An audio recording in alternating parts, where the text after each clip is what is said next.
लाहौर में मैं खुद निकल रहा हूं, कल रैली करूंगा इंशाअल्लाह। इस्लामाबाद में, पिंडी में और पेशावर में। लाहौर और पेशावर में इसलिए क्योंकि ये दोनों कैपिटल हैं पंजाब के और केपी के। हम इसलिए रैली निकाल रहे हैं कि यहां के लोगों के इनको डिसइनफ्रेंचाइज कर दिया है, यानी इनको हुकूमत ऊपर वो बैठा दिया है जो लोगों की मुंतखब की हुई नहीं है, और ये अक्टूबर तक इनको बैठाना चाहते हैं। इसलिए आपको निकलना है रैलीज के अंदर, लेकिन हर कोई रैली पे नहीं आ सकता। तो मैंने एक और सारे पाकिस्तान के लिए अब अपील कर रहा हूं। हम आपको पॉइंट्स देंगे सारे पाकिस्तान में।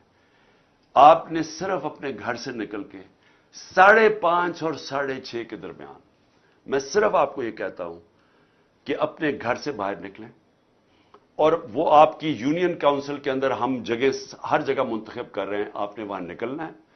1 घंटा खड़े होकर यह कहना है कि हम अपने